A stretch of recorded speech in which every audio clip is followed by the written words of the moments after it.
Good day, ladies and gentlemen, and you're all very welcome to today's technical session of the John Chappell Natural Philosophy Society.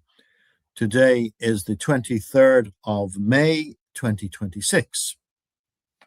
Actually, I understand it's, Monday is the Memorial Day in the US. I think some people consider it Memorial Weekend. So I hope not too many people are away. I hope we have a good attendance today. Because I'm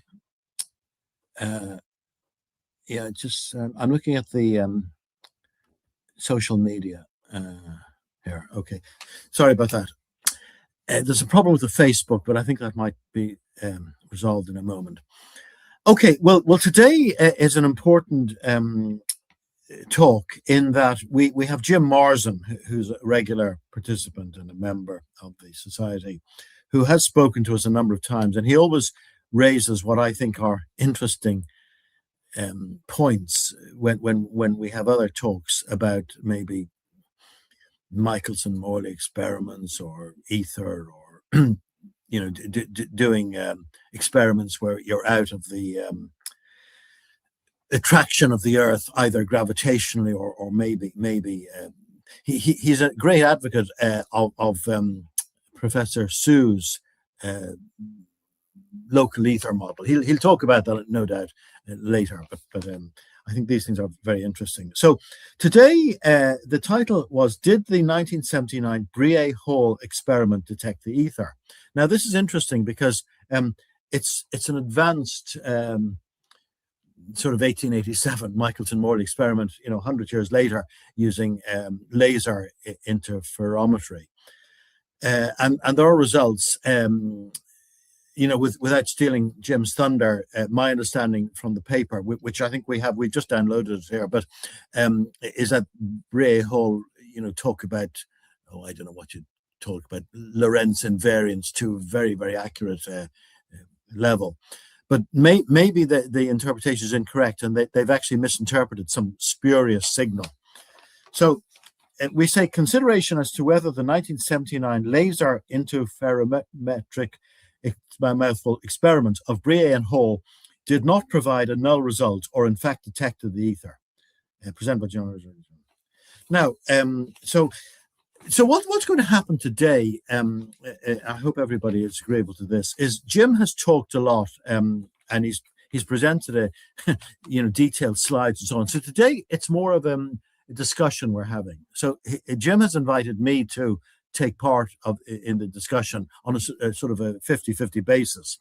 So I think you'll be looking at my mug as well as Jim's portrait here, and we'll have a discussion about things. And we'll do that for the first half of the 2-hour session. And then we'll bring in the people on the... yes, okay. I'm just checking if people are coming in on the... I think they're in on the YouTube, but we're having a problem with the Facebook. Okay. By the way, I'm going to post the link to the direct link to the in the comments, because sometimes people have difficulty. So they're posted now on the general comments. And there's a problem with the Facebook, probably at the moment. We'll have to look at that later. Yes. Now, so I think Jim might just have an introductory slide just to talk about the thing. And by the way, it's a fairly trivial thing, but I will mention it. Sometimes you see ether spelled E-T-H-E-R and sometimes A-E-T-H-E-R.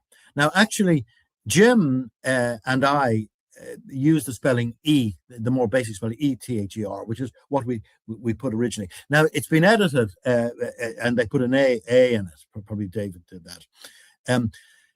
Well, they're both correct spellings. There's no problem. I mean, it originates from the Greek aethon, which is related to the upper atmosphere, and the root relates to something to burn.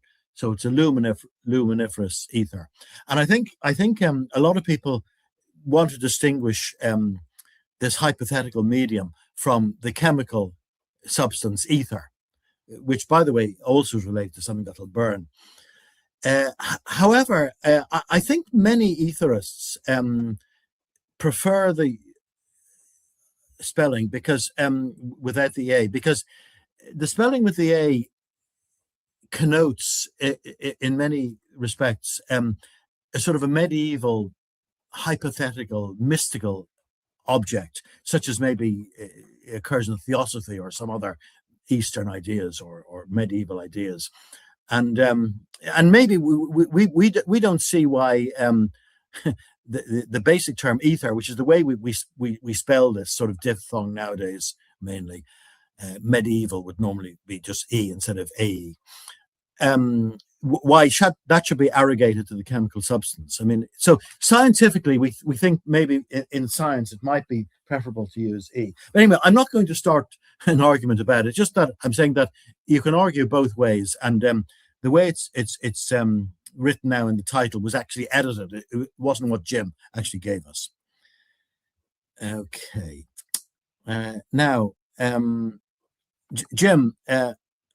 Jim, I'm going to add you to the stage, and we can put I see you have the paper there, so we can put that up whenever necessary and remove it when necessary. And okay, so let me see. No comments coming in. Okay, so perhaps Jim, I know you suggest that we have a sort of a dialogue and we'll have a 50-50 basis, but I think it's appropriate that you should have a minute or two just to introduce it. And now, so with your permission, I'll disappear myself for a minute or two, and you can just remind people who you are, what you've been doing, what and so on, and what the system will be, and then I'll come back. Okay? Okay. Fine. So my talk today is essentially to try to convince people that the 1979 Brillet Hall experiment actually detected a signal that could have been or could be a signature of the ether, and why I believe it is a signature of the ether, and why they dismissed it. Because they did. They called it persistent spurious. But it wasn't, it was there all the time. They tried to get rid of it by making the experiment as bulletproof as possible to any kinds of systematics. And they just dismissed it, essentially. And then they processed their data in a way that made it go away, essentially. And by averaging their data over a sidereal day, it essentially erased a signal that would be due to a constant direction signal that would be predicted from the GPS SAGNAT correction, that it's due to the Earth's rotation with respect to the what's called the Earth-centered inertial reference frame. And I'll explain that stuff later, hopefully. And then I'm going to suggest or propose, hope somebody picks it up, that the experiment be repeated to determine whether that signal maybe was real. Instead of averaging it over a sidereal day, which essentially is required if you assume there's a preferred reference frame that's universal in the sense that it's totally the same everywhere throughout the universe, which is what everybody, well, the mainstream or the consensus was back in the 19th century and even through today. that any ether, any propagation medium would be the same everywhere. Static, not moving, no difference in density, no difference in propagation speed. But if you think of the ether as at rest with the gravitational potential around the celestial body, that gravitational potential will form a well. And that's different density. And it can block out, it can become the propagation medium so that the propagation medium, or the Earth, is not moving through a static universal ether. It's just rotating inside this potential well. Does that make sense? Oh, okay. Well, I think it makes sense to me, but I'd like to see if anybody, who's not so familiar with some of these experiments, would like to post a comment. We'll bring. Yeah, I probably should have started with the history of Michaelis de Morley. Yeah, and why the Brillet Hall experiment was different. Yes, but I think that's a very important point that you've just made about the conception of the ether, because the classical idea was that it was an absolute frame of reference that, as you say, was static everywhere in the universe and so on, and that's been shown to be not so. So yeah, that's a point. It's the modern the original MMX. Modern repetitions. We're still looking for this absolute ether that they supposedly said didn't exist. Yeah, that's right. So if you look up wiki or something like that, the Google ether, it'll say something like, "Oh, the existence of the ether was this. It was a hypothetical thing," and so on. They might spell it with an A, I don't know, but they say that was disproved. The existence of that was disproved by the Michaelis and Morley experiment of 1887. Full stop. Simple thing. So I think we're going to oppose that. Right. And the problem actually, which I always have with presentations, whether they're technical or political, is that the host is frequently biased. He's either against the speaker and he's giving the speaker a very hard time, or he's totally at one with the speaker and he doesn't ask difficult questions. I find this, on the normal media, and that's bad. And the host should try to be more impartial and so on. So I'll admit my bias now, which I think you know about. But my bias is that my views are very, very similar to yours. We really are coming. I think we've reached the same conclusions, coming from slightly different starting points.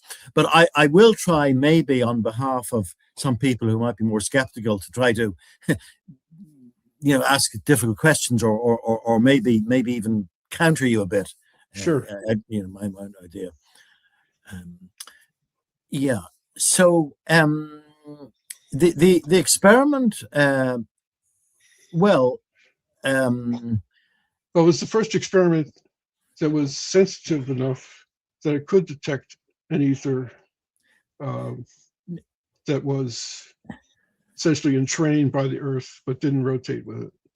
And am I skipping the gun now if I say that what? Yeah. What you'll be jumping. What you'll be doing is distinguishing a measurement of the Earth's orbital rotation around the sun, distinguishing that from or the CMBR. Yeah. Well, you mentioned the ECI already. You mentioned the CMBR, that. The microwave background. The yeah. Microwave background also, dipole, essentially. Yeah. Okay. Well, I'd like you to say a word about that. But I was talking about the diurnal rotation of the Earth, which seems to be something that, at the end of the day, is maybe being measured by Brillet and Hall, and they're not quite aware of it. So, would you like to explain? Would you like to say a few words about all this, about measuring, the Earth, the ECI, the CMBR, the dipole, the rotational thing, the Sagnac effect? We're measuring via the Sagnac effect the rotation of the Earth, because there's a well-known Sagnac correction which has the diurnal spin of the Earth into it, and the GPS system wouldn't work without that. And it's assumed, or at least the ECI is effectively used by all the algorithms that calculate location. Yeah. So I'm not sure if everybody understands the difference between ECI and ECEF. I mean, these are terms which we, who have studied this a lot, know very much. So basically, the ECI is basically a roughly, to an approximation, inertial system where the Earth, in its journey around the sun, is taken, as a roughly inertial system which is unmoving, but the X, Y, and Z axis always points to a single direction in the sky. Is that okay? That's helpful? Yeah. So that's an interesting way of looking at it. So as the Earth moves, the X, Y, and Z axis point in a constant direction. That's what you're saying. And it follows with the Earth. And it follows with the Earth. But how do you distinguish between that and the rotation, the spin of the Earth? Well, the Earth rotates within it. Yes. So in other words, one could say that if you're postulating a material ether or an immaterial ether, we have to discuss what ether is proposal. But anyway, it's got to have a real mass. If it's a medium of propagation, it's got to be something. A medium, okay, which is responsible for carrying and transmitting electromagnetic radiation. But if you're in that, the Earth is basically carrying this medium, probably through the mechanism of gravitational potential, as you yourself say. But that has to be looked at in more detail. But the Earth is spinning within it. It's not carrying it in its spin. Right. Exactly. That's the distinction that even the Stokes model assumed that the ether was entrained, but it rotated with the Earth. It co-rotated. Okay, so that's the only difference between this local ether model, which we're proposing now, and the Stokes sort of jelly ether, where it's totally fixed to the Earth's surface. Right. Yeah. Okay. And that's what makes it work. That accords with the experimental results. I know we'll be looking at that in a moment now, the Brillet and Hall, but it certainly accords with the null or very small effects we note by conventional Michelson-Morley experiments. 1/40 of what they would expect. That's because the effective velocity of this difference in motion relative to the ether, often called the ether wind. If you assume a universal ether and the Earth is orbiting through it at 30 kilometers per second, that's what the original Michelson-Morley experiment was designed to be able to detect. 1/3 of the fringe shift for that speed.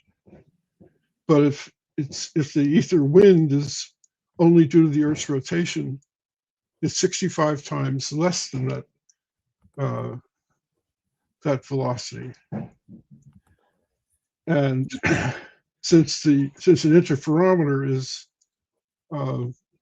essentially proportional to v squared over c squared, the effect on fringe shifts is undetectable for a mirror-based interferometer. No, it's like 1/10,000th of a fringe shift, especially since MMX was trying to detect fringe shifts by optical magnifying microscope. No, it would be impossible to see. Okay. Does that make sense? Now, just forgive me a second, because I'm just sending a link to a few of the regular participants in the green room, the direct link to today's meeting. So I'll just send that now, and then I'll come back to you.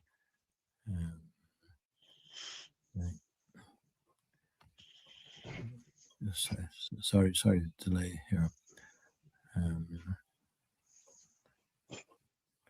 No, it's not going.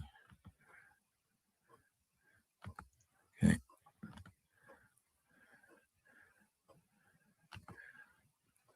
Let me see now. Okay. Okay, that's gone now. So let me just see now. Sorry about this. So I think I know what you were getting at, but I missed the last bit there. You were talking about the relative magnitudes of these speeds, weren't you? Right.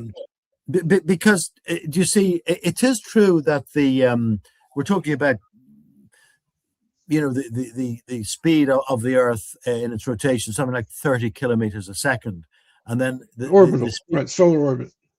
Solar orbit, yes, and then the other one, it depends on where you are on the Earth's surface. But say at mid latitudes, it might be 300, 400 meters per second, isn't it? Something like that. 465. 465, maybe where you are. At the equator, right? Oh, at the equator, yes, quite so. And then it's cosine of latitude. Yeah, so it's zero at the poles, really. Right. Yeah.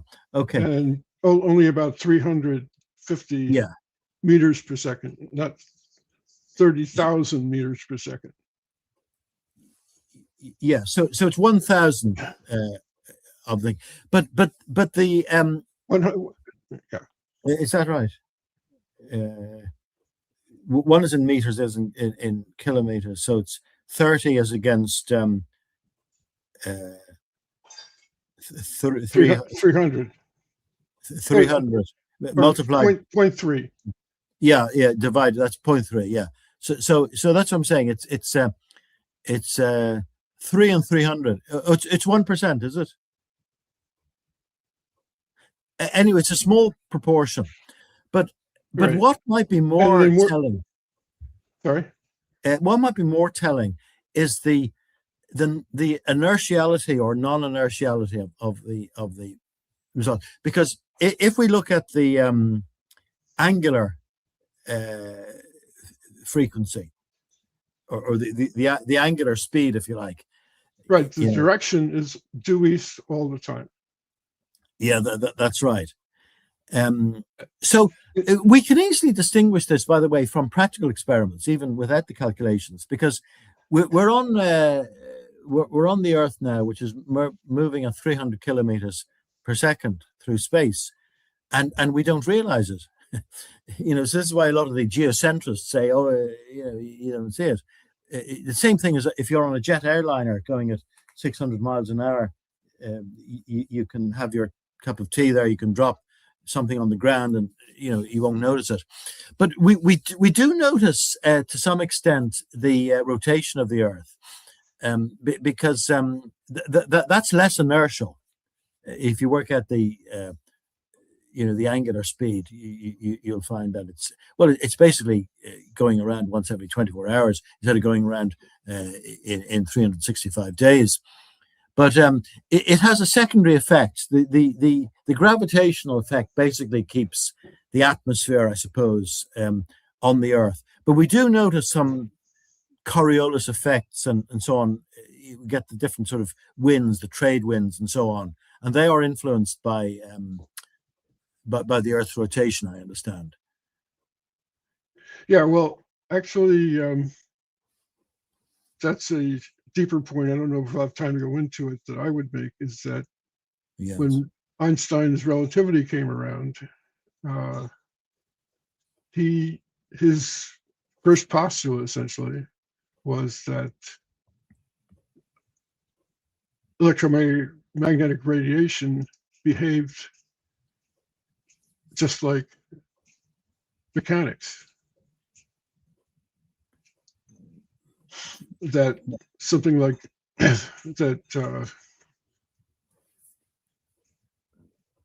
something like a Coriolis force,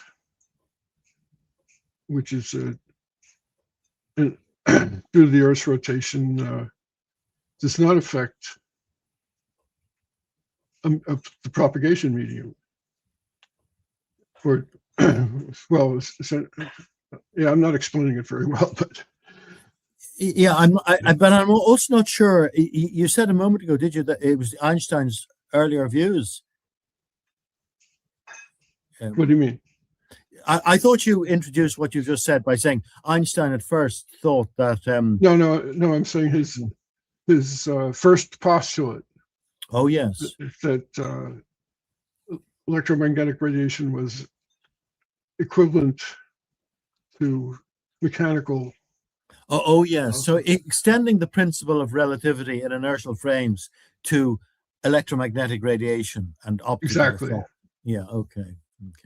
Which essentially says there's no ether right there, but I think that was, and that's what he kind of had to postulate to get his theory to work. But I think that's wrong. I think that they're two different categories, really. But yeah, that's a deeper point to make. Anyway. Yeah. Okay. But then, of course, there's integrated with the second postulate, or the extended second postulate, because the way it's expressed on page 1 of his 1905 paper is quite correct. It just says the speed of light, the speed of electromagnetic radiation is independent of the speed of the source. I say, so what? That's true of all electromagnetic. That's true of all. Well, you had to postulate. In a medium.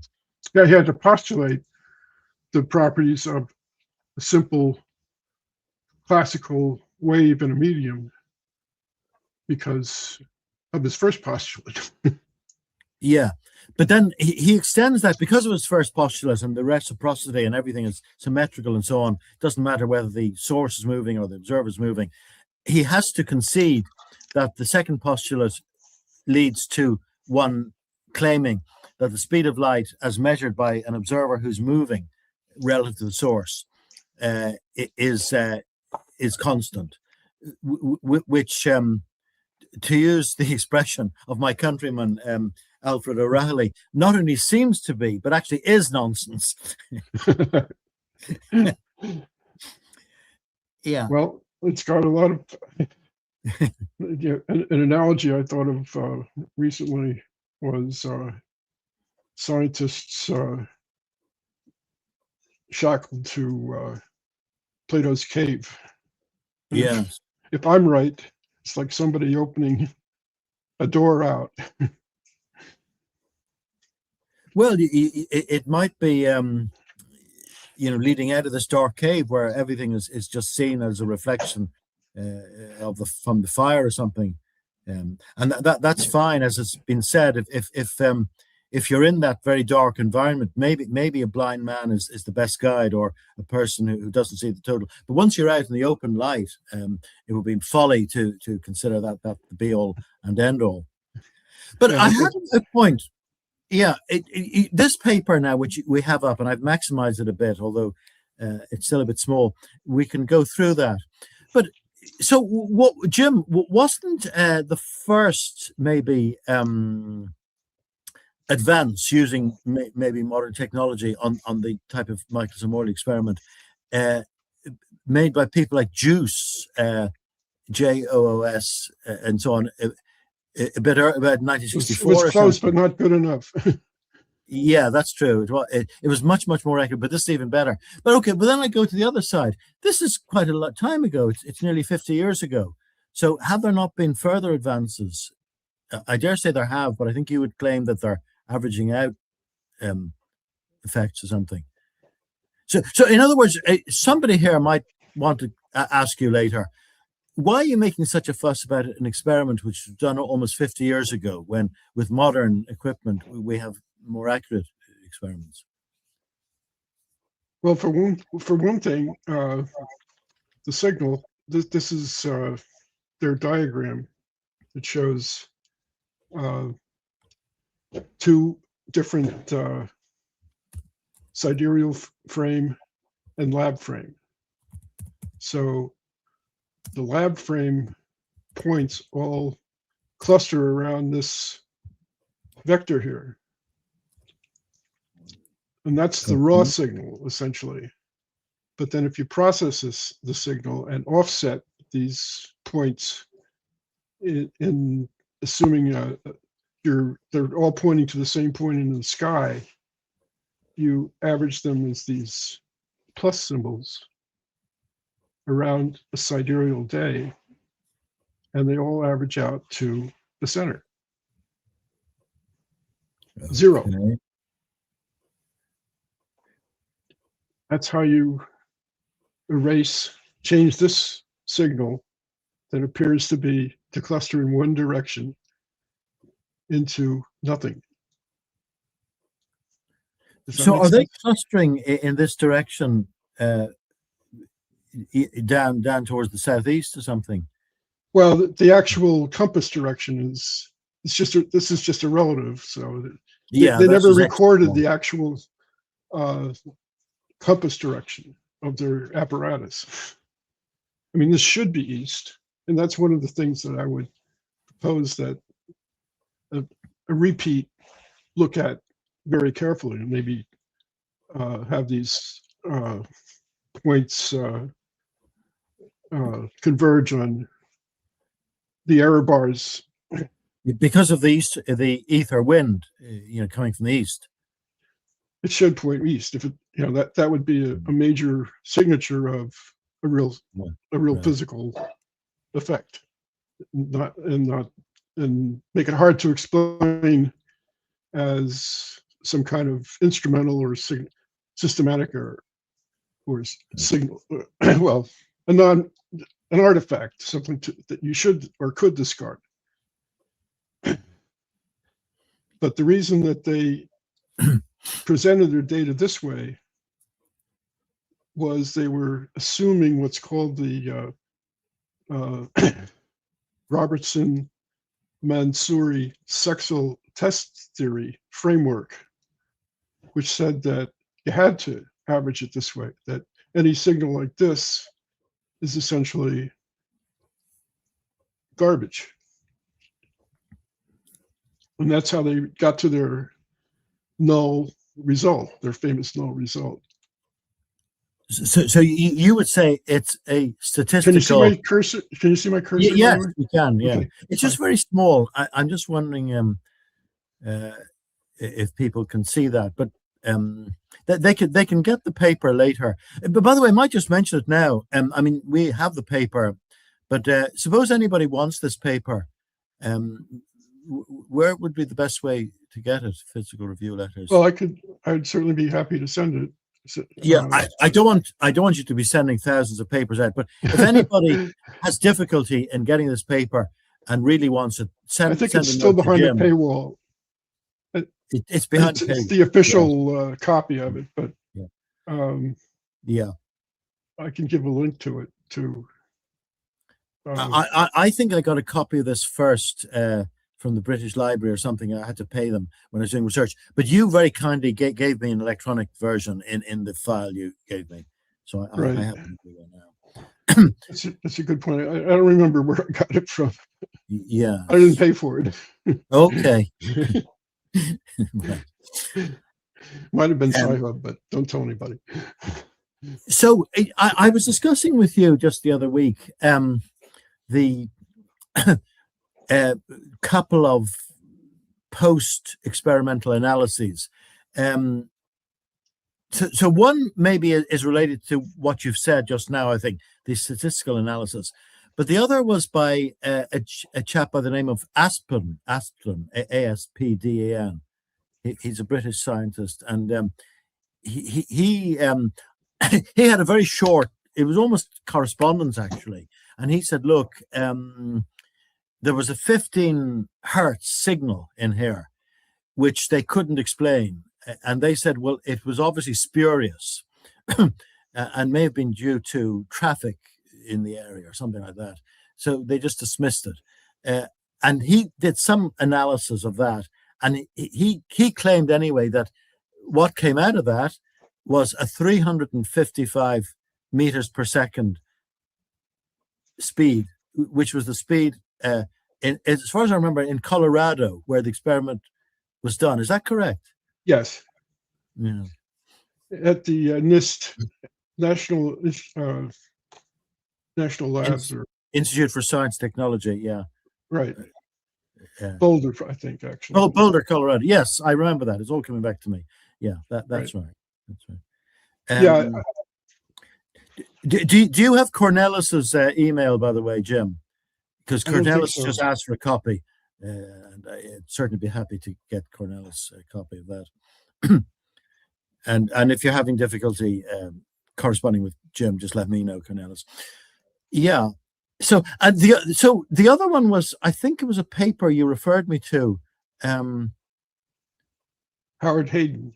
Yeah. Yes. Quite so. Yes. That was it. Howard Hayden. It was. So again, that's in the file of folders which you gave me access to. Right. And he actually showed how this the same diagram explained how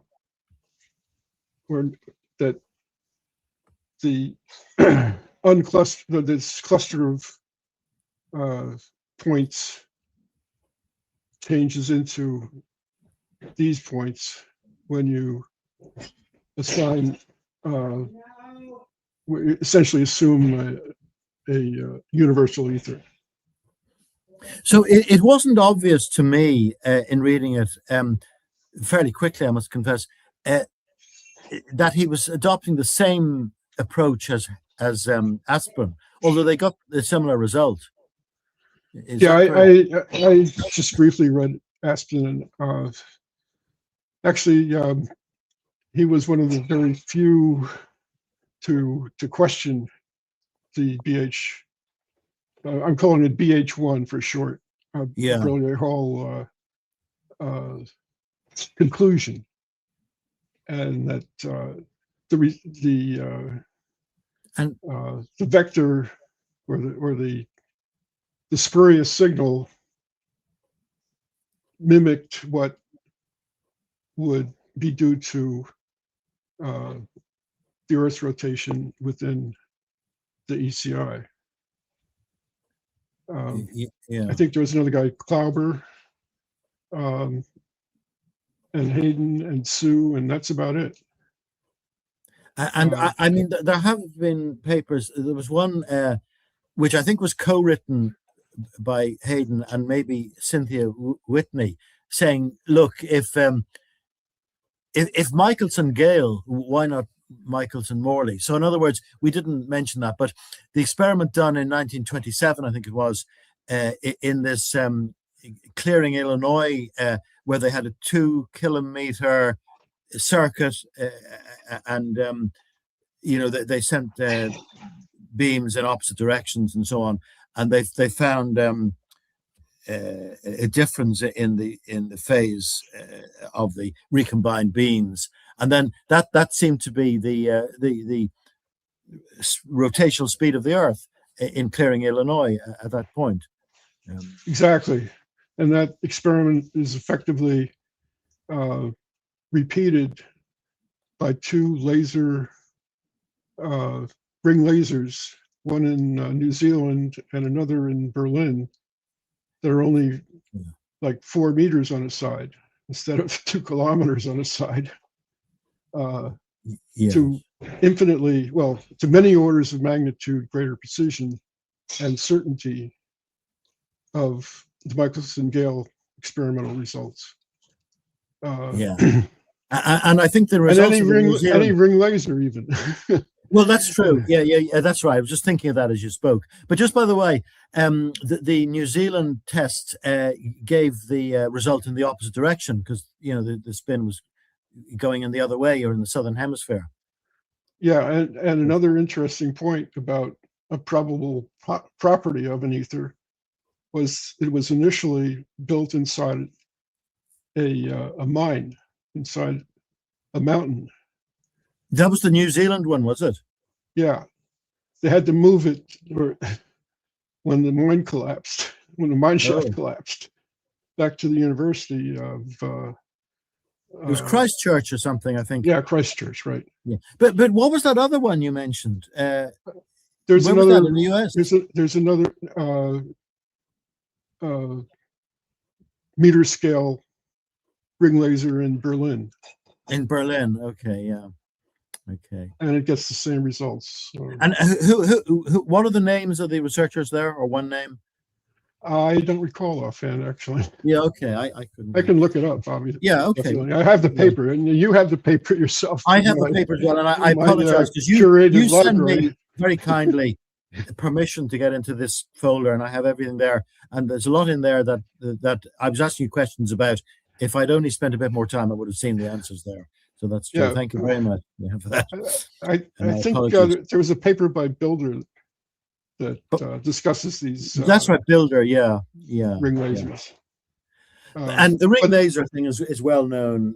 And we could mention two things. We could just, repeat what you've said, because these are commercial pieces of equipment which originally were put in military aircraft, but they're now in civil aircraft. So.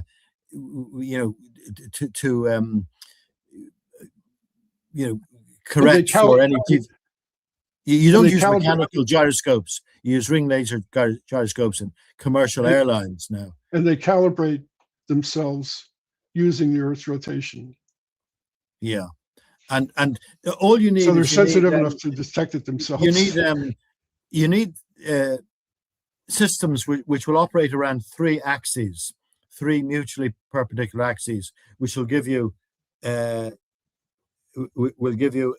pitch, roll, and yaw of the aircraft. So they're very accurate. And then the other thing I want to mention, yeah, exactly, precisely. And the other thing is, I've just forgotten. There was another second point I was just going to raise on that. Somebody's asking about the Brillet Hall paper. Or he just maybe is referring to it, Raymond G3M. What was that other point? Yes, sorry, I've got it back now. Yeah, my mind just went blank. Is the linear manifestation of this by Rudong Wang et al. In more recent years, you know all about that. So this is where he had a sort of like a conveyor, a conveyor belt. It's almost like if you imagine a tank going with this sort of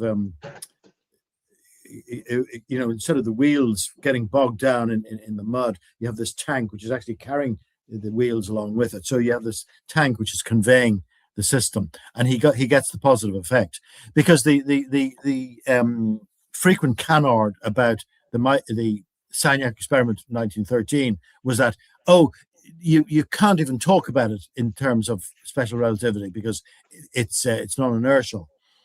But the only purpose of moving the thing in a circle was to bring the ray back to its original point of origin. And Wang showed that if you had a mainly 95% linear system, like the part of a tank which is conveying the wheels around, and then you just have at the end little bits where you're bringing the rays in opposite direction back to the original source, you get the same result. So that's really destroyed that canard, I think.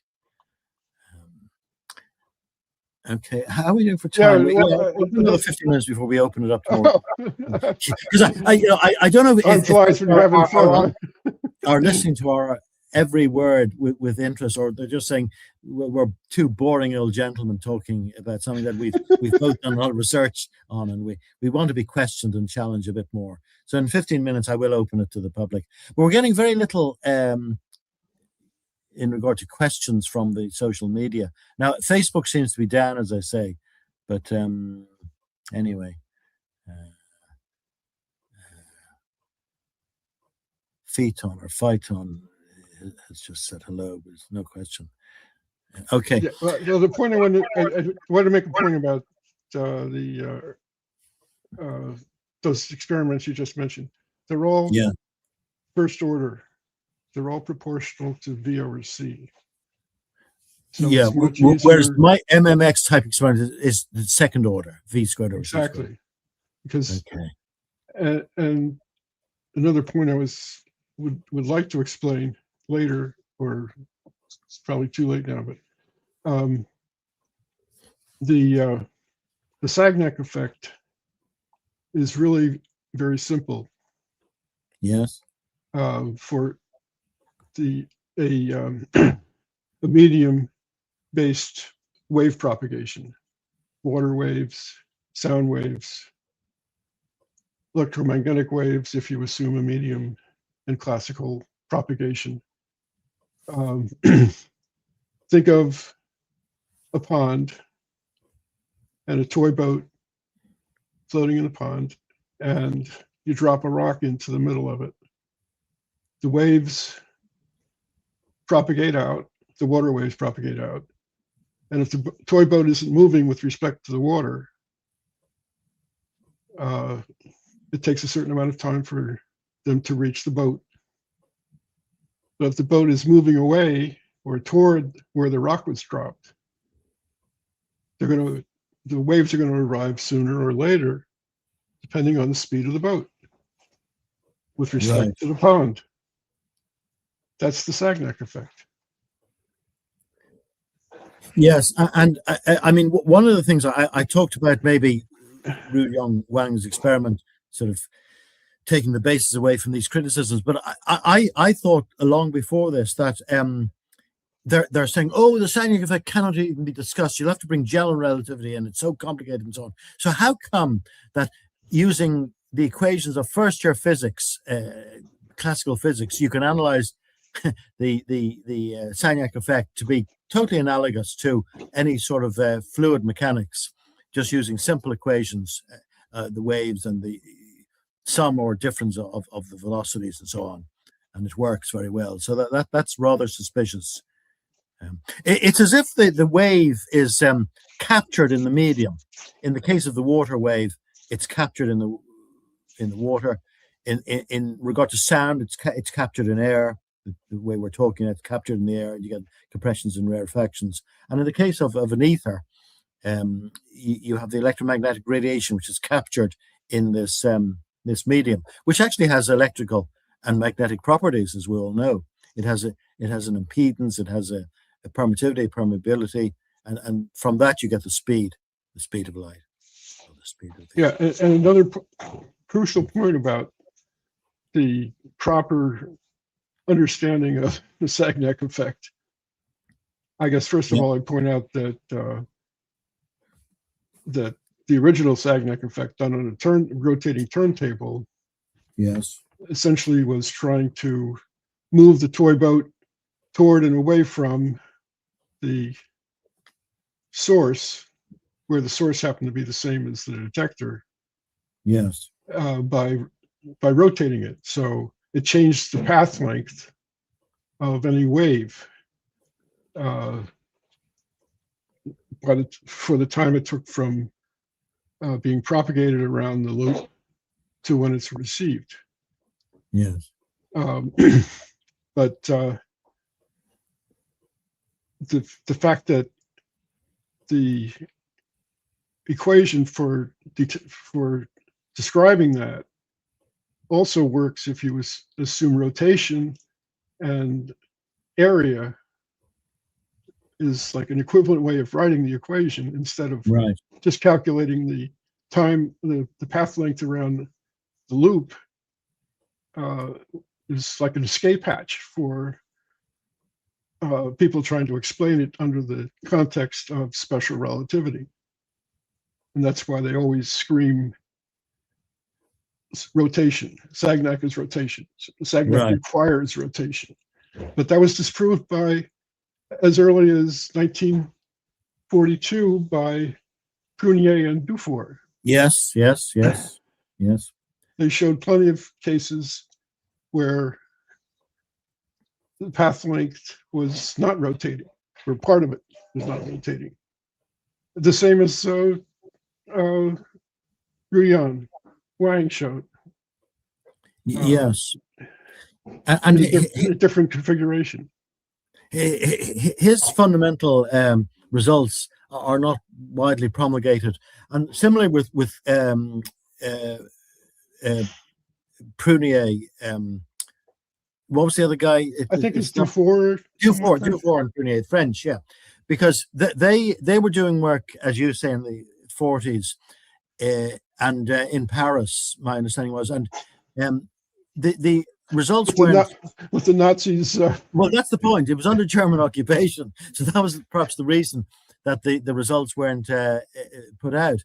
But why weren't they put out after the Second World War? So very few people know about the Dufour and Prunier results because they conflict with special relativity. Yeah, so we're beginning to get into a bit of conspiracy here. It seems to be very, very odd how it's always explaining things. We talk about this spurious signal, and it reminds one of maybe the Dayton Miller experiments going right back, where he was getting some sort of drift, and they were saying, oh, these are due to temperature effects or something, or making excuses.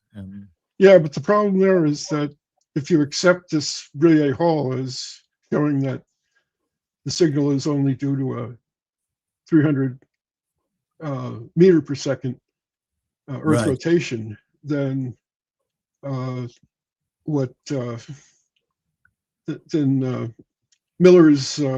interferometer would be just as incapable of detecting that as the original Michelson Morley, because it also depended on mirrors and optical estimation of a fringe shift. Sorry. Yeah. Well, no, I was just thinking, yeah, that's all very true, but maybe he was doing it over longer periods of time, because the original MMX, contrary to what the textbooks say, was originally done over 3 days. I think 6th, 7th, and 8th of July 1887. So he was looking at epochal variations, and even though they were much smaller than what one might expect, he was getting some sort of variation. Well, I would call those spurious myself. Yeah. Okay. In terms of something being a real signal. Yeah. Interesting. So this is. Do you see on the screen these scope traces? Yes. Okay. These are from the Brillet Hall experiment. The top one is a signal that was due to a once per rotation difference in the beat frequency. And the bottom one is the real signal. The signal that represents the Earth's rotation, essentially. A signal. So what exactly do you mean by real there? Is a real signal? Well, what I would call real. Oh, yeah, yes. Genuine, yeah, okay. The signal they declared was spurious. Oh, yes. But you can see that there's no, was it 50? Well out of any noise. This is the raw that's just the division. Yeah. This is the raw signal. So it's not like it's buried in noise and they had to extract. But again, people might ask, Jim, we're concentrating very much on this. The Fourier or Fourier all the analysis, complicated stuff that they post-process LIGO Yeah. data with to try to extract the signal out of the 1,000 times greater noise. Yeah. I mean, what one could even say, even though they're very respectable scientists, that there's an unconscious bias to filter these things out. I mean, it's Well, not maybe that's it's a very conscious bias in the sense of we're going to average it over a sidereal day because the RMS framework requires it. But I mean, they probably didn't say, look, we suspect that if we don't do that, we're going to get a signal which represents some motion of the Earth, and we better at all costs avoid that. So it's just a sort of a mindset of thinking a priori. But I'm going to ask another thing, Jim. You see, again, we talked about this 1979 paper, and maybe this is very seminal. It brings in this whole point. But I mean, there have been experiments done with masers, and also, so we're not quite clear. Do you know where they're talking about counter-propagating frequencies, and this is the way they measure the difference? Well, this simply says using a Fabry-Perot interferometer, using lasers. So this experiment, is this similar to the more recent well, sort of super heterodyne one of the systems? points I was planning to make at some point is if you look at the Wikipedia, it says, well, there have been repetitions in the 2000s, between 2005 and 2021, actually, which improve on the null assumption or the null result from 10 to the minus 15th that Brillet Hall reported to 10 to the minus 17th or even 10 to the minus 18th. There's experiments by Nagel and Zhang and a group in Australia and another in Berlin have done multiple experiments. Why haven't similar analyses been done on those more recent experiments? Well, actually, along these lines to bring out the same effect, the so-called spurious. Well, they essentially made the same assumption that Brillet Hall did, that any signal not according to what the RMS framework predicts was spurious, and analyze their data So it might be interesting to do some analysis by averaging over papers. sidereal days. Yeah, I've looked at them, and I've included them in the shared folder. It's your own papers, are they? I must look at those. No, well, they're my own copies, but you can find them under modern MMX experiment folder. But those are the actual experiments. I'm talking about doing a post-experimental analysis, which is contrary to the standard results. I would suspect that if they were willing to and still had the data, that they'd see it, but they may not want to look at it. Okay. Well, that might be a fruitful. And to some extent, I think some of them even pre-processed the data. So what they stored was already assuming a sidereal signal. But it's a question, and that's why I'm proposing what I call BH2, Brillet Hall 2. What's that in outer space? No, that's terrestrial. I'm saying essentially reproduce it with modern equipment and probably even the ability to be more sensitive and able to eliminate other real systematics like temperature variations or tilt of the table or gravitational effects on the crystal resonator, or even magnetic effects. One paper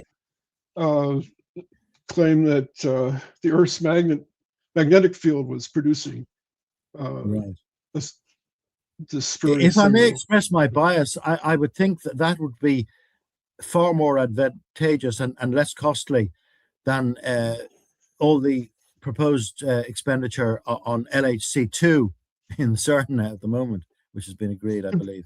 Yeah, actually, I went through it, estimating what it would cost with Copilot, and we came up with maybe 200 grand. Really, very, very little. Yeah, and that's why I'm changing my focus now from what I was pushing or advocating before, MMX in space, which I still think we need. Yeah. But this would be a lot cheaper and maybe just as convincing to do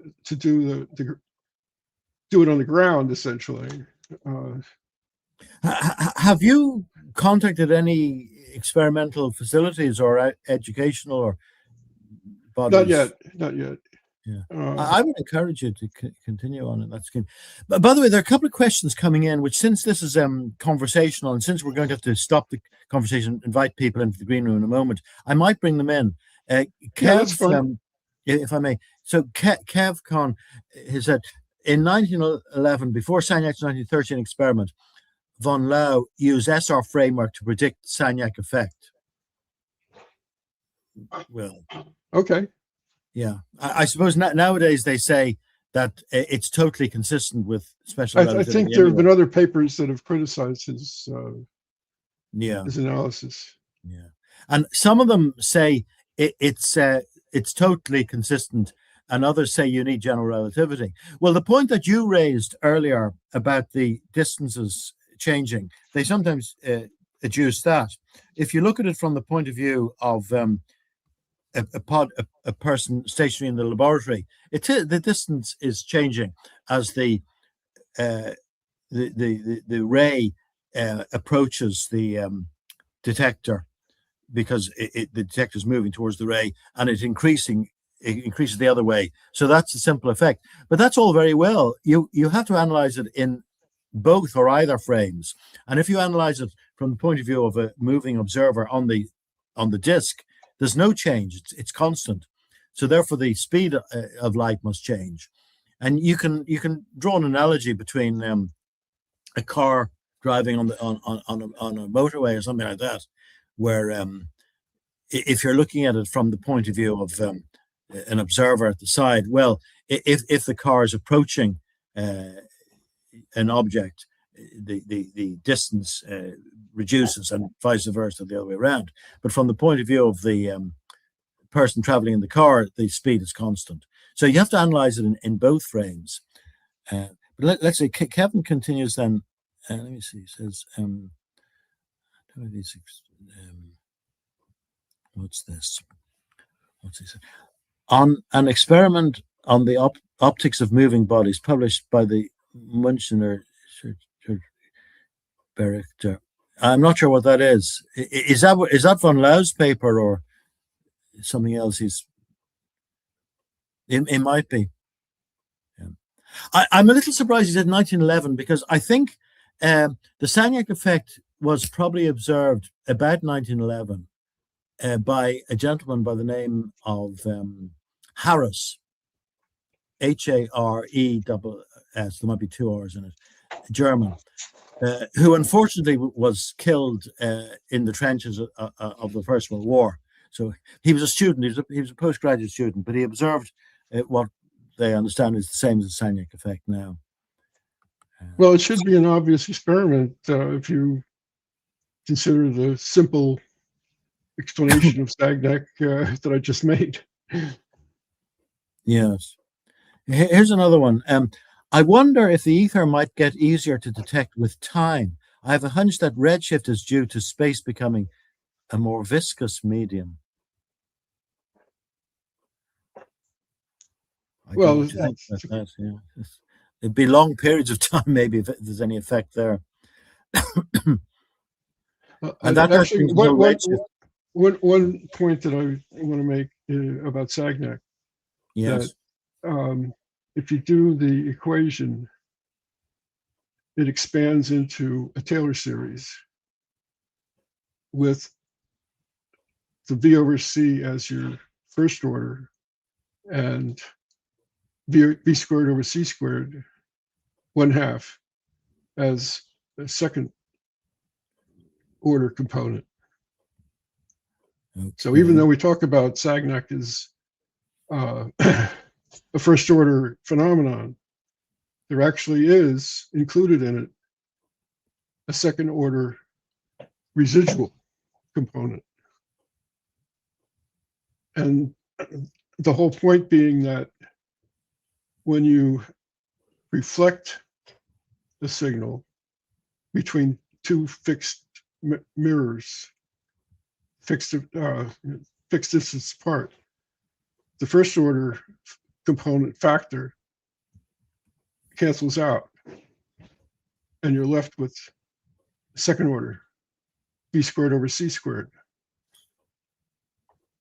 And that's the difference between, and that's what an interferometer is designed to detect. So it's really the same propagation principle between Sagnac and Michelson-Morley. And essentially, you can think of the second order component as continued movement of the toy boat away from the rock as the wave is propagating to where the first order component would be. First order path difference would amount to. Does that make any sense? Yeah, sort of. We may have to go into that a bit more detail, but I mean, I've looked at this Brillet Hall as an experiment which was designed to detect the second order effect, as the original Michelson-Morley was. Right. But perhaps what came out was actually a first order effect. Now, I know you've talked about the residual, if you expand this thing with Taylor series, but the basic first order effect. So in other words, an MMX type experiment detected the first order. Well, the magnitude corresponds to second order.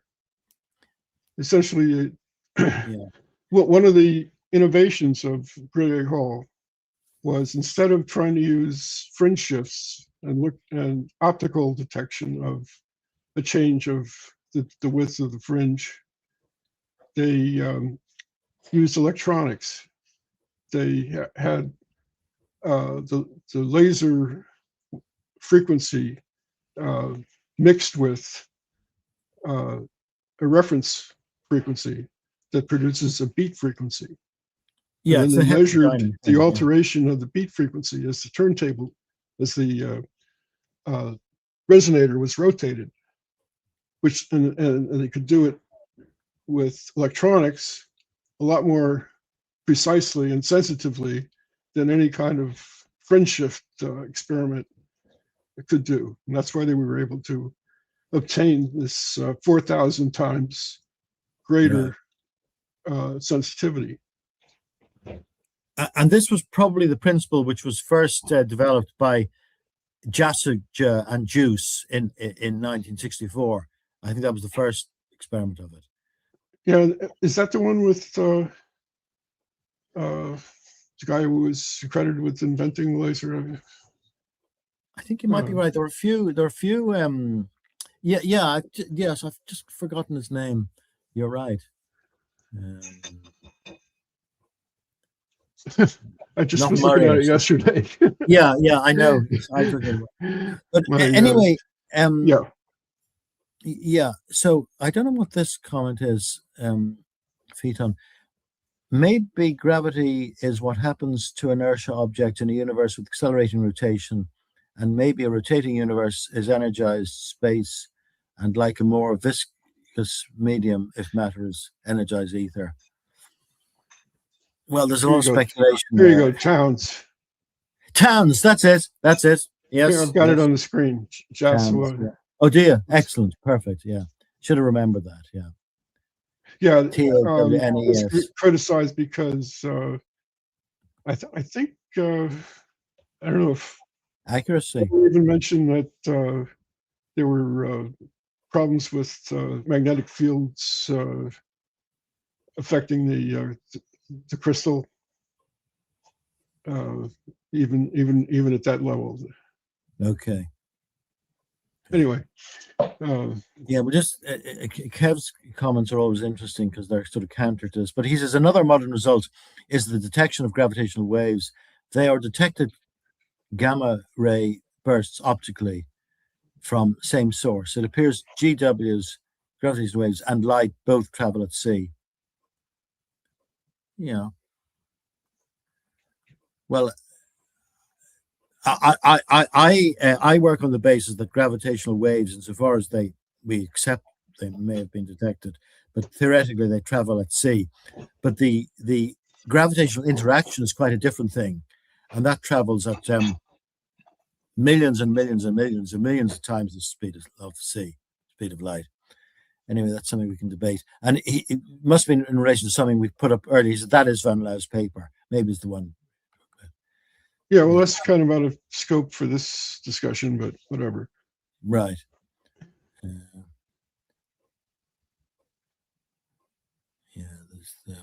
So I guess that's pretty much what I was trying to. Yeah. Okay. Well, we'll just go through a few of these questions, and then we'll open it to the green room. Shall we do that in a moment? Okay. Yeah. So just let's see this. What's this? Atheist etherist or something. What's he saying? Okay. Show. Yes, a signal that is periodic in a half turn must be due to the ether wind, especially if it is based on one turn per 10 seconds. I don't know, maybe just, yeah. Okay, other people are raising things like the universe is infinite. Okay, the universe is infinite and eternal. Yeah. George James Dukas and ethers, and it's got an equation. Things okay. The universe looks infinite to us, but it is not. And Kev says it is not out of scope. Wait a minute, he's contradicting what you said. He said not out of scope. If weather, WEA, weather exists, wouldn't you expect different speeds of light and GWs, gravitational waves? Who knows? Yeah, who knows? You're right. Okay. No. So we'll I'm stop. not going to. Okay, these are other things, but weigh in on that. Yeah, controversial. Yeah. So if Dirac is correct that the gravitational constant is a function of the amount of mass in the universe, it would suggest the universe is finite. Oh well, these are other things. Yeah. Okay. I don't know if Kev favors the spelling with the A. I favor it without the A. But okay. Anyway, these are trivial. They're both correct. And neither by any other spelling would be as sweet. That's right. That's right, as the bard says. Yeah. That was the thing that I was saying. No, dude, but the speed of gravity is at least 20 billion times c. That's the sort of thing I was saying. Yeah. Okay. Right. That was what a former NPA member, Tom Van Flandern, yes said. That's right. And I also want to mention that Howard Hayden was kind of I don't know that historical lineage of NPA versus Beckman and GED and Yeah, that's probably before my time. I think they were associated. Cynthia and Cynthia Whitney and Yes. Ron Hatch even. Yes. Ron Hatch actually hinted at the Brillet Hall possibly being real, although he never came out and said it apparently. Okay. For those of us who are Ron Hatch fans. Well, Phaeton likes the spelling with the A to distinguish it from the E. That's one argument made. But you're accepting that ether is a hydrocarbon. Why shouldn't ether be a scientific substance which is responsible for transmitting?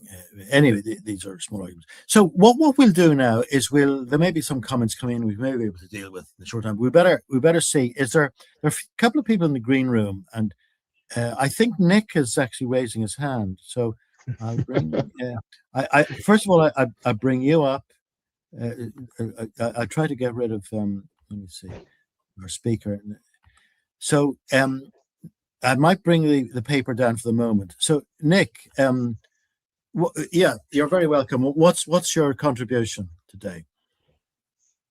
No, you're mute. You'll have to unmute yourself, Nick.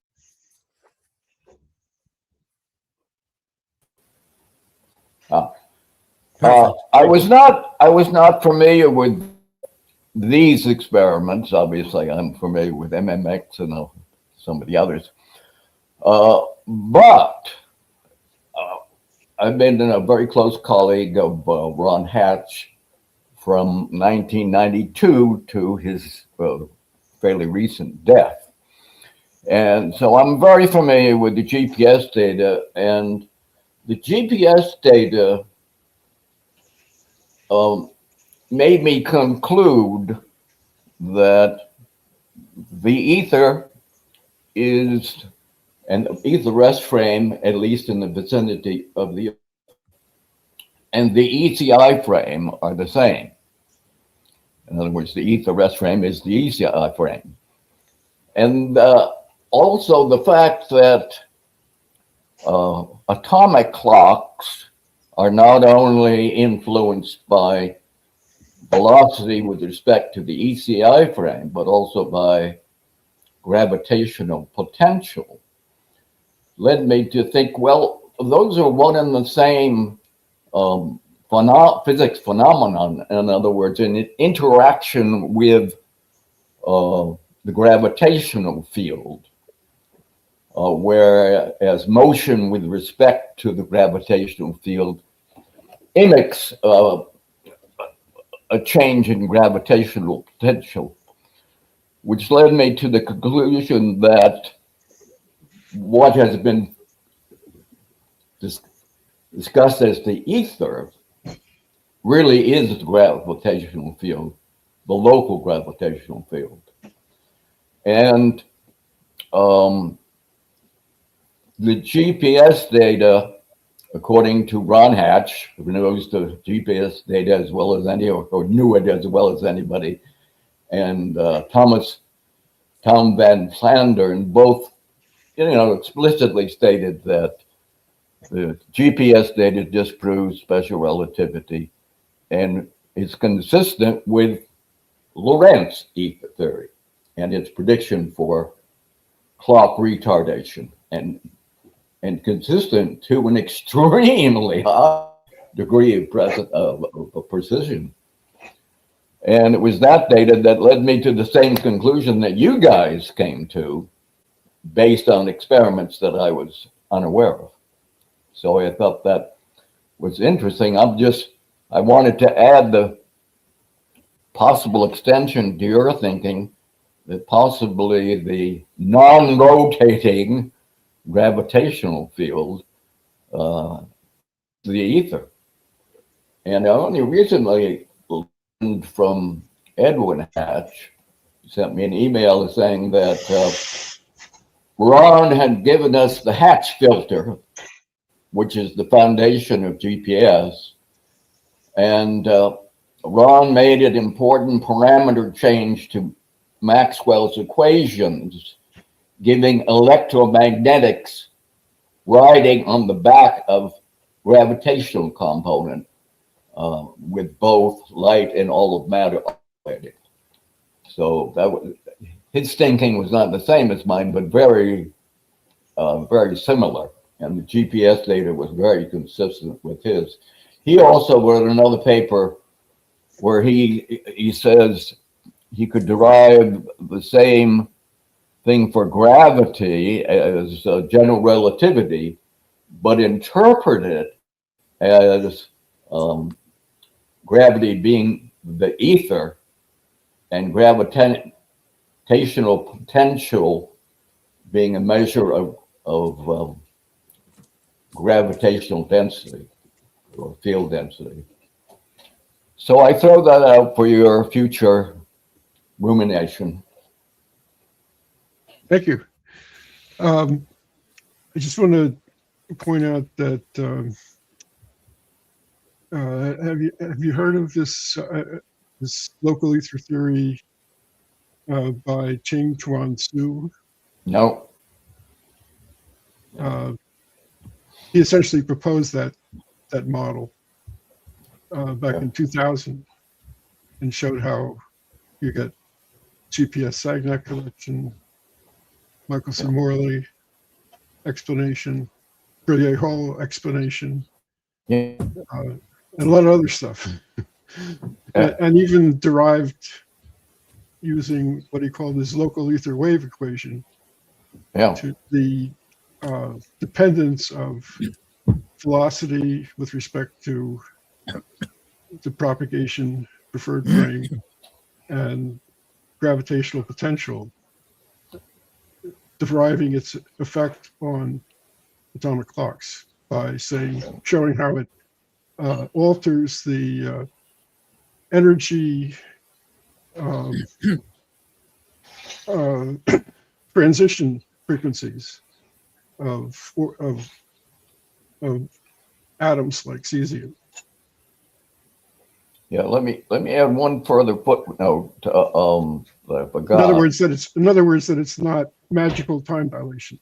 Right, exactly. Physical effect like temperature on the it's the physical effects frequency of the resonant frequency of the molecule of the atoms. Exactly. That's what Ron was getting at, and so it's not it's something like atomic clock. Retardation. Many of us agree derived it quantitatively. The mechanism is another question, but I think we all have the same conception there. But you mentioned, Nick, clock retardation is the effect of the interaction of two physical entities. Okay. Well, he showed it quantitatively. Yes, that's what GPS shows. And derived it from merging quantum mechanics wave equation with electromagnetism and the gravitational potential.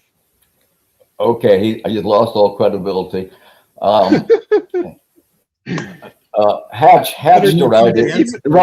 Hatch derived it from the simplest of equations. Nothing to do with QM, just really. There's a detail though. One further point. In terms of clock retardation, John Field from CERN, who was the expert on half-life, said that the most accurate data, the agreement with data would be if you took the preferred frame to be the ECI frame.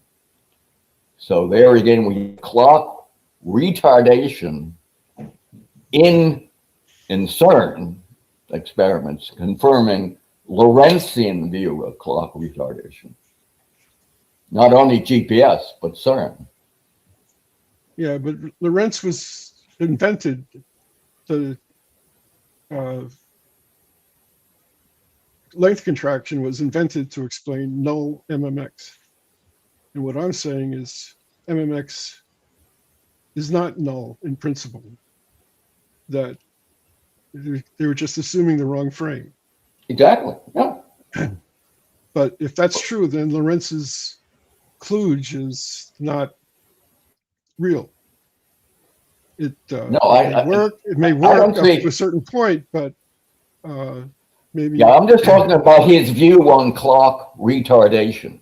Well, I'm talking about the Lorentz contraction transformation. The Lorentz transformation, yeah. Yeah, and that part, the time part of it is 100% confirmed by GPS. 99.9.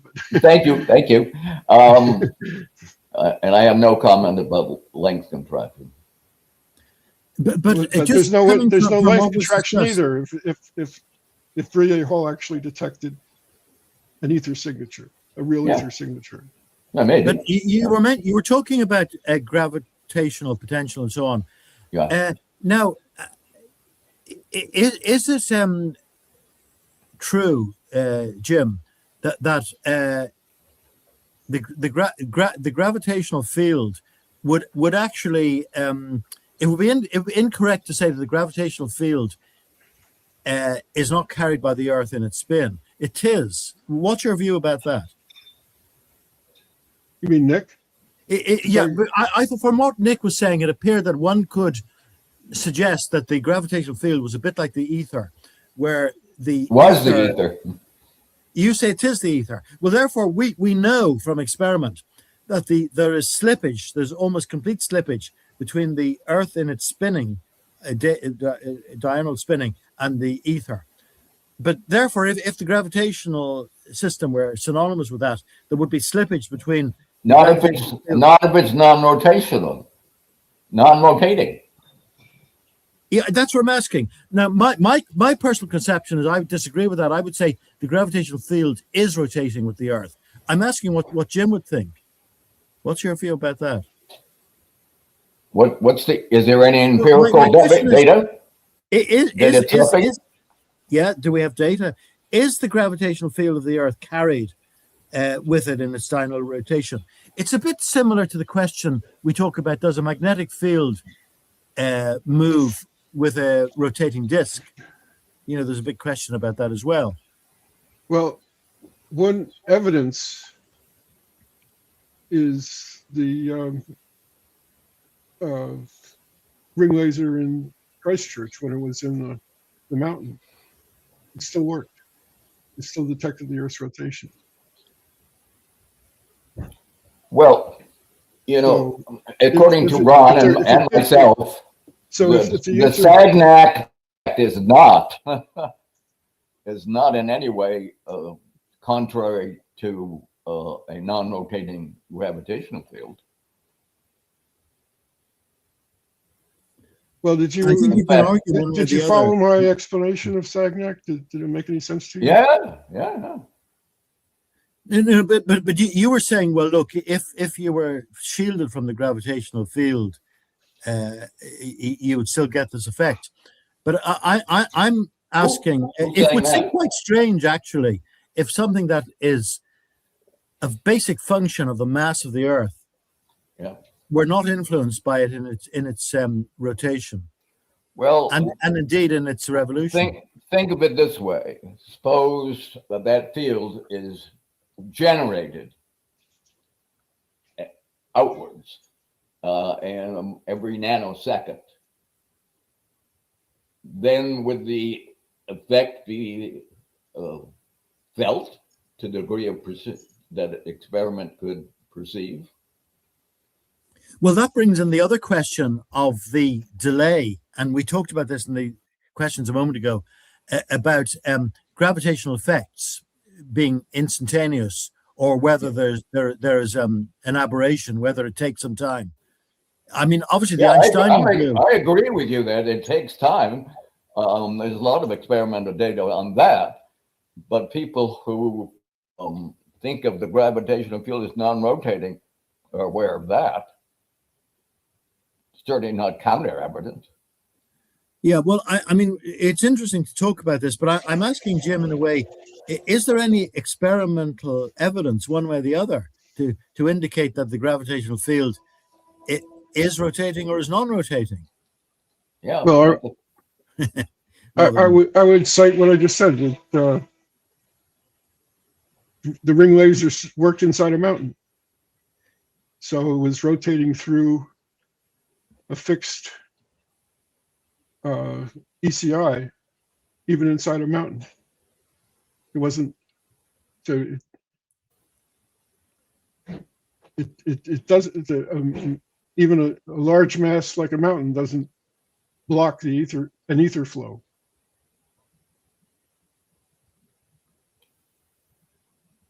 Right, I know. and so you basically take the it ether as doesn't being block stronger than the gravity gravitational either. field. Sorry, what was that? We're speaking. And a large mass doesn't block the gravitational field either. Right. Yeah, I mean, we're looking at two maybe related things, but I'm not sure if they're the same. One is whether the gravitational mass can block gravitational or ether. Well, they gives rise to ether, but also is what you've said about the New Zealand experiment. Does that indicate unambiguously that the gravitational field is moving? Because if it were stationary, there would be a different effect, presumably. There'd be no effect inside the mountain. There'd be no effect. Yeah. Well, anyway, I certainly work on the basis. Jim, Hey, send me that paper. That's the reason I raised the question, to get your views on that possible extension to your views. But I'm in agreement with your views. Okay, well, that's interesting, because many of us I know are coming at it from different points. Nick's ideas of the GPS and the ECI and time and all that sort of thing, retardation, is one way. Not time, not time and dilation, clock retardation. I said time retardation. I didn't say dilation, but yes, it's clock. You're right. You're quite right there. Clock. Anyway, the point is that one more point about the gravitational connection is that at some point, maybe L2, Lagrangian point 2, the sun's gravitational potential and field begins to dominate over the gravitational potential produced by the Earth's mass, and you switch your preferred reference frame to the solar system. I agree. Yeah, exactly. Okay, and that's how deep space and radio telescopes communicate with satellites, and you have Shapiro delays, and in other words, all interplanetary communication is based on assuming an ether stationary to the Earth, to the sun, excuse me. Yeah, Ron Hatch pointed that out to me, that NASA, when they were thinking they were using special relativity, they were using the equation, but they were using a preferred frame, namely the sun-centered. Not sun-centered, or barycentric. Barycentric, that's the word. But it's the same. It's basically the same thing. Well, the center of mass of the solar is within the sun's disk. Okay. Yeah. Okay. Yeah. Okay. So is there anything else, Nick, that you want to raise before we move on? We have a little time left. Yeah, I'd be interested in continuing this exchange. Maybe you could send me the New Zealand experiment, and I could take a look at that from my point of view. Yeah, the Bilger one. Yes. Yeah. Okay. Sounds good. Okay. Well, that's very good. Thank you. Thank you very much for that, Nick. We'll see. Does anybody have you got your hand raised, James Keane, or are you just having a smoke or something? I'm not sure, but I'll bring you in nevertheless, because I'd like your view. You have raised your hand, yeah. Yeah, hi. So,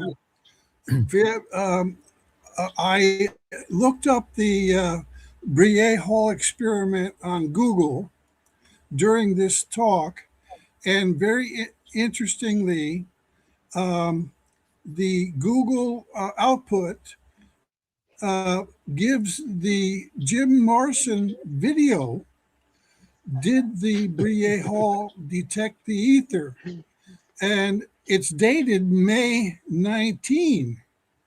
And so I don't know, maybe Google, but I just wanted to point out that you're famous now on Google, that this is the first time I've ever seen one of our CNPS sessions actually highlighted as the main featured additional content related to this experiment. So congratulations, Jim. Cool. Was that Very a cool. reference to YouTube, though, Jim Keen, from Google? Let's see. It wasn't a Wikipedia type article. It was a reference to the YouTube video, was it? It's actually a video, which Okay. the title of the video is "Did the 1979 Brillet Hall Experiment Detect the Ether?" John Chappell, Natural Society on YouTube, dated May 19. Now, it could be that the search engine picked this up from the announcement of today's session, which is what, the 23rd? Yes. Yes.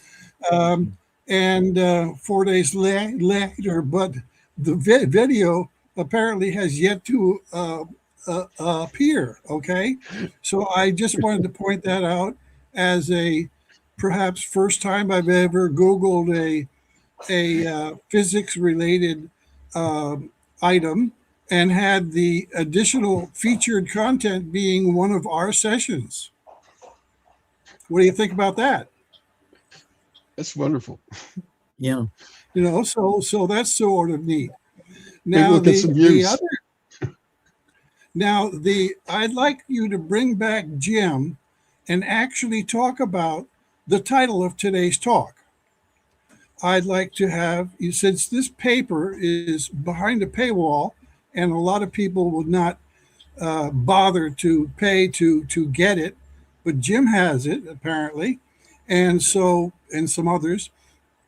Why don't we have a session on this where we actually talk about the title of today's session, which is the experiment? What was it? What was the setup? What was recorded? What variables were recorded? How those variables were analyzed? What the conclusions were?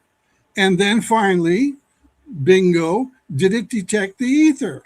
In other words, today's chit chat is almost like some guys in the bar talking about what this title suggests after the presentation, but we never got the presentation. So I would suggest that Jim come back soon and give us this presentation, because it seems like quite interesting. I'd like to know what this experiment was, and I'd like to know whether or not it detected the ether, none of which was covered today. Absolutely. Well, if Jim would be willing to do that, I'd incomprehensible be delighted. We did have a brief discussion beforehand, James. I'm calling you James now, just to distinguish the two of you. Okay. And Jim said he'd intended maybe to go through some of the basics, but, you know, owing to other clashes, he hadn't done it. So why don't we have a conversational talk today, which I hope was valuable. But I do take your point, James, that it would be very useful to have, you know, something more basic and fundamental about how this was all done. all the barroom talk of like, oh, you know, two guys in the bar having their drinks after the presentation, which was today's session, you know, might be comprehensible to more than just you two guys. Yeah. And so, you know, because none of it was comprehensible to me. I'm delighted you raised that. Would you be willing to do that? I was Jim? worried about it too. Yeah.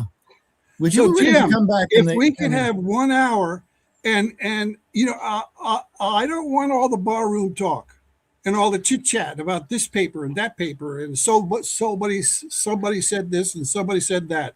if you're going to talk about the experiment, do so.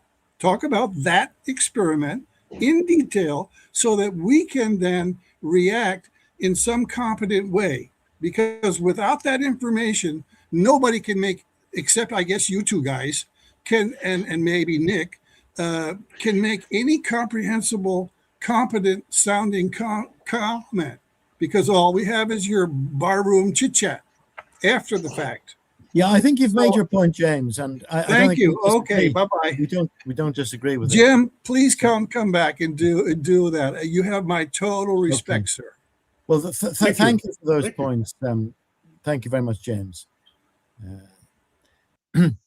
So at least it was understandable enough that he could want more. What was that, Jim? I said at least it was understandable enough that he'd want more. That's true. That's true. Yes, you didn't put anybody off. In fact, maybe it's a blessing in disguise because you've sort of whetted their appetite. Teaser. To find what this is really all about. So maybe we will talk about that. It will be very valuable if you could come back in the not too distant future, maybe in the coming weeks, and maybe give us I won't say an idiot's guide, but just somebody who hasn't delved into this subject as much as possible. Sure. And, yeah.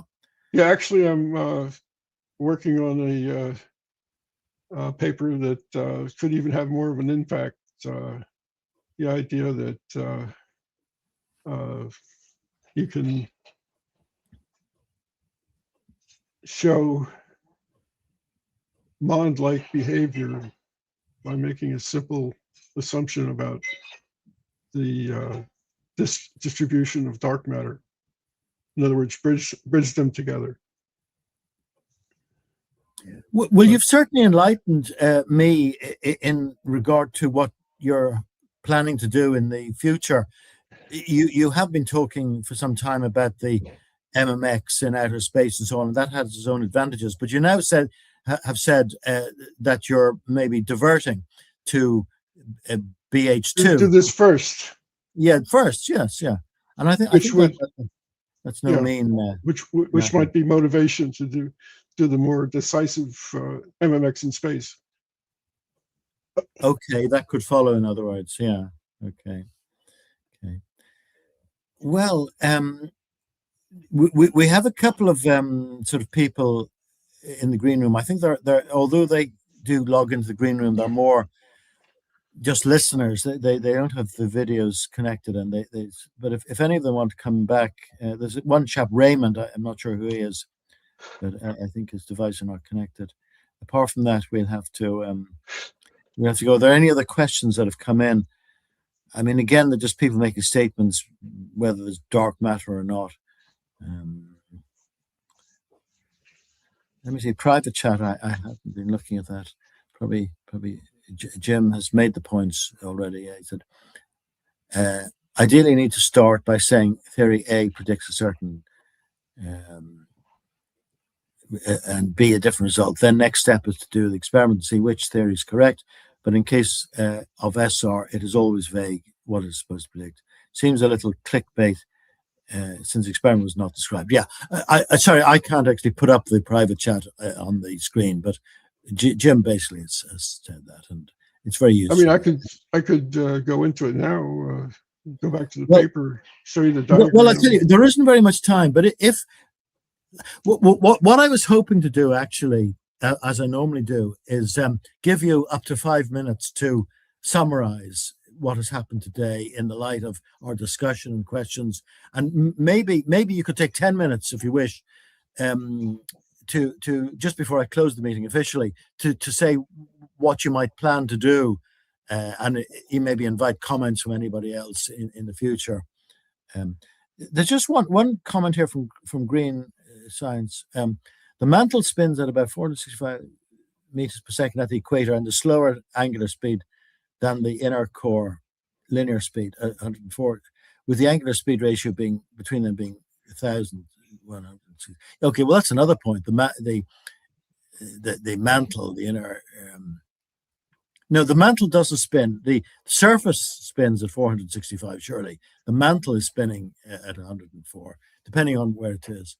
But okay, that's another maybe a fruitful thing to consider. He's asking again, how does this square with an entrained ether? That is entrained to, what is it entrained to? Inner core, mantle, or what?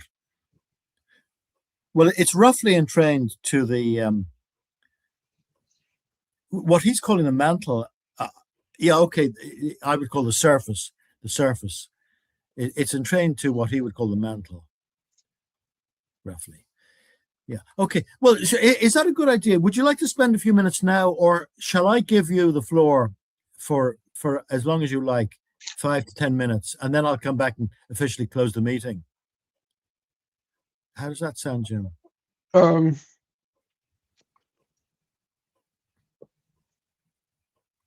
not. I mean, I suppose I'm asking in a way that if you are kind enough to agree to come back in the coming weeks and give us a more basic description of what this experiment, Brillet Hall, is all about. It's a very sensitive MMX, variant of MMX. Yeah. Yeah. And then what it gave with these polar diagrams and the Easter direction and the statistical. I mean, you described everything. You explained everything. And as James would say, a person like me, I'm a bit of a barroom. I want to have a barroom chat with you. And I warned people, I think at the beginning, that I like the host to be totally impartial. And I don't like him. Nick wants to come back in a second. I don't like him to agree with everything the speaker says. I like him to give him some hard questions. And I also don't like him to be totally anti.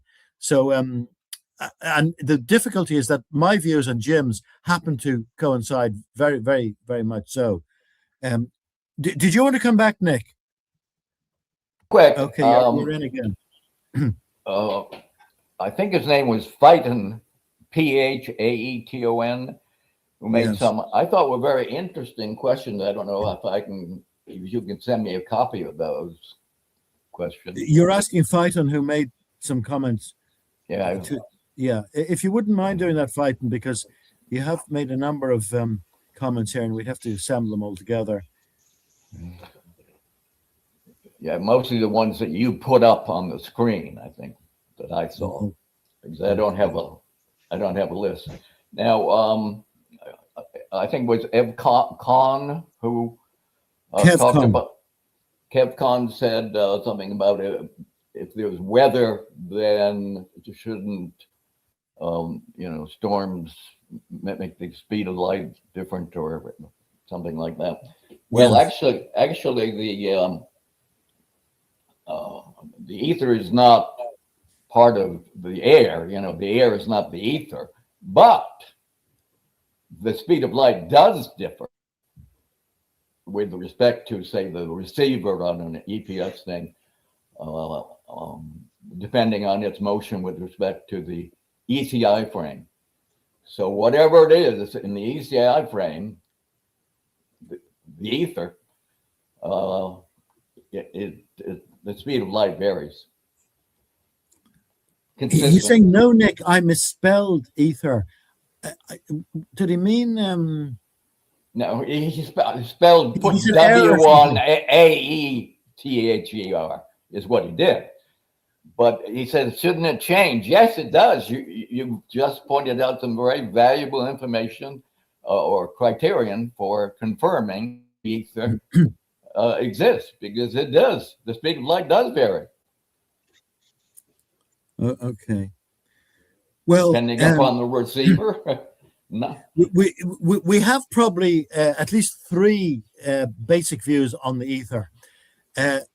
We have people like ourselves, if I may say so, who are dissidents who accept an ether, postulate an ether. We have more conventional people, if I may say, Kev would probably be one of those who wouldn't accept it. And then we have dissident people who don't accept it either. So it's a little complex, and we need to discuss what sort of ether we are. He's come back again. He says, if ether exists, shouldn't be a difference between G waves, gravitated waves, and light. That was original comment. That was his original comment. If Yeah, I ether disagree. I disagree with that comment. yeah. In fact, Okay. yeah. Fine. Yeah. Well, funny enough, I qualify it. I partly agree because I make a distinction. I think we need to do more research on it, gentlemen. But I make a distinction between gravitational waves and gravitational interaction. Mm-hmm. Gravitational waves may be very close to light, but gravitational interaction is quite different. I would accept Tom Flanders' analysis of that. So that's something we could perhaps come back to. But Well, thank you very much. the way that they're supposedly detected with LIGO or LIGO, and Yeah, it's essentially very similar to what a Marcus-Morley experiment would, it actually is. Yeah, with these long legs. Yeah, of interference patterns. looking for changes in length of the A number of dissidents The who've looked tube. into this dispute the alleged findings of gravitational waves. I'm no expert Yeah, in they that do, area. and they, and you know, I'm not totally absent from it as well, but could claim that there's a lot of wishful thinking as well. They've sort of fabricated things and they've got results they wanted and so on. So. Okay, well, what I'll do with your agreement is I'll conclude the general discussion. I'll give Jim as long as he wants. You know, we've only 9 minutes left before we have to stop it, but to summarize and to give us a bit more information subsequent to the discussion and the questions that have come in, and maybe to give us an inkling about how he might propose to give a further talk, a more basic talk. Okay. Okay, so thanks very much, Nick. Yeah, Kev has come back about pulsar timing and array and binary orbit decay and also convergent gravitational waves. So I'm going to give you the floor for as long as you want. If you only want to speak for a minute, that's fine. If you want to speak 5 minutes, that's fine as well. And you don't need to give the definitive answer about a further presentation because we can talk about that offline. But if you'd like to give an indication as to what might be possible, it'll give people a heads up and they can possibly come back to me if they want to make any comment on it. So for as long as you want, a summary and closing remarks from you, Jim, and then I'll come back and officially close the meeting. Okay, thank you. Thanks all of you for your time and attention. And I would like to point out that a lot more of modern physics depends on the assumption that there's no ether than just special relativity. I mean, at virtually any major scientific or physical model is either based on it or has to pay homage to it, I guess, in a way. But so the point being that if MMX is not really null, which essentially fired off all these ideas about space and time and space-time and what I consider the craziness of modern physics really goes back to whether you can detect an ether signature from an electromagnetic experiment. Now, as an aside, I actually would point out that if there is a relationship between ether and gravity, which there really should be or has to be, if you've got a a medium that propagates electromagnetic waves, it's got to be a real thing. It's got to have mass. Maybe that's what non-baryonic dark matter mass is. I would say it is, but that's another discussion, I guess. But so if you can say that that the assumption of a universal ether has led to the design of Michelson-Morley, and not just the original, but all the others up to Brillet Hall. And all you have to do is assume this connection to gravitational potential and gravitational wells, and every celestial body generates its own gravitational potential well that obviously would have to move with it if it's generating it. And there's no reason there's no real physical reason to assume that it rotates with the celestial body.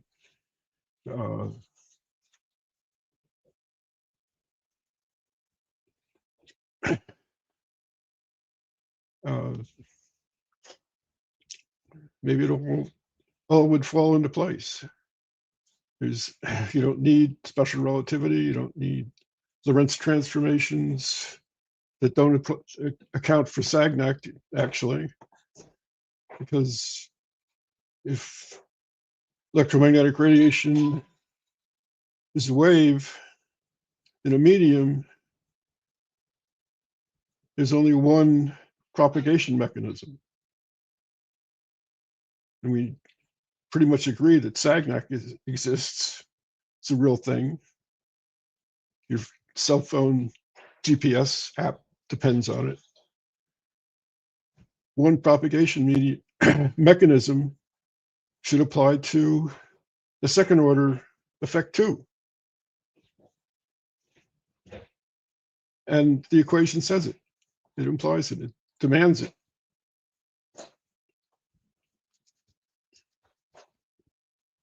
So that's why I see Brillet Hall as an extremely crucial experiment.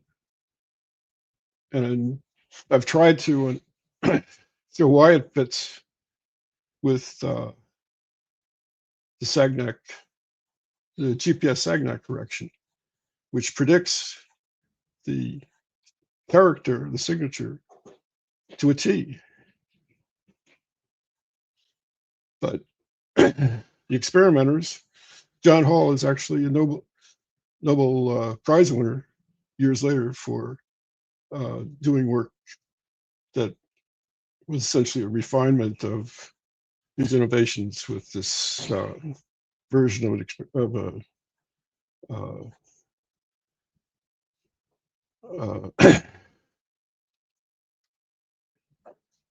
gravity resonator.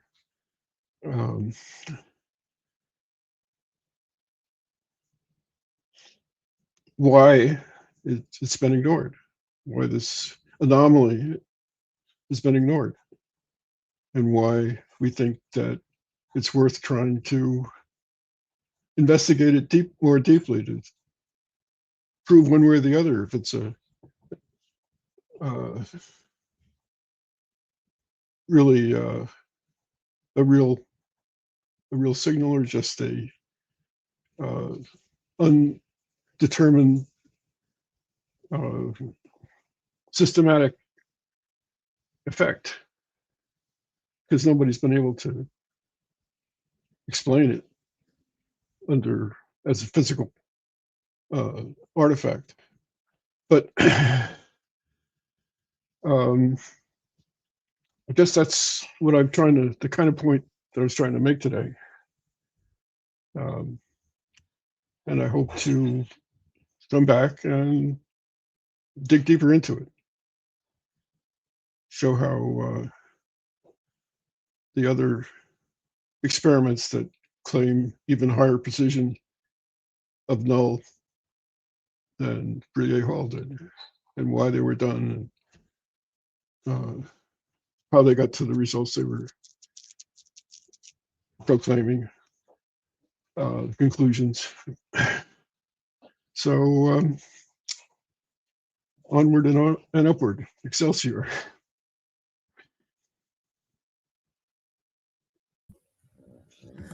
Well, thank you very much. What more can I say? As the lawyers say, res ipsa loquitur, the thing speaks for itself. I think we have been subjected to a most interesting dialogue, may I say. And thank you very much for agreeing just now to come back. We'll be talking about that. Some people may argue that this thing was done the wrong way around. We should have had the more fundamental lecture first and then the discussion afterwards. But I hope that in due course it will emerge that Jim has given us really the impetus to look at these very important matters in more detail, and contrary to what is generally believed, not dismiss them and say that they've all produced null results and that's the end, the be all and end all. The only thing I would perhaps mention is that Jim has indicated that these experiments are quite telling, and that hidden within them is a specific detection of the ether, which unfortunately is dismissed, possibly for other reasons, ideological or even, as I say, unconscious bias. But he also has indicated that some of the earlier experiments, there were genuinely random effects because they were not accurate enough. Whereas I might maybe put forward the possibility that some of these experiments, for example, the original MMX, the ordinary analysis is just orthogonal. They talk about the ray going this way, presumably in the direction of the Earth's motion, and then perpendicular to that. But actually the experiment did it in increments, angular increments. And if you analyze all those, well, as the paper itself gives, there's a very small sort of sinusoidal wave, diurnal wave, which is very, very much smaller than what would be predicted. And similarly, in the Miller experiment, you will get these very small effects.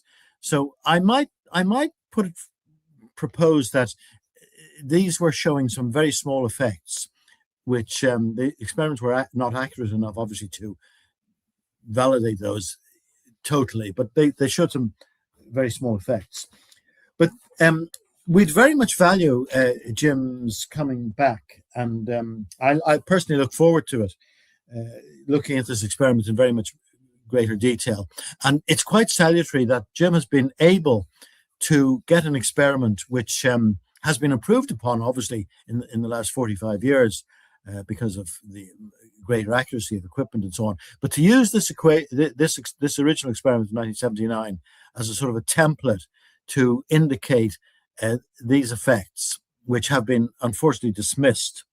But Jim is in the right direction from George Dukas, so that's very, very good. I think so as well. And personally, I must say I find Jim's analysis very stimulating. He's the sort of person who's able to get to the chase and to get to the nub of the question and to bring out these matters, whether it be analyzing the effect of the Earth's motion one way or the other on an MMX type experiment, or looking at these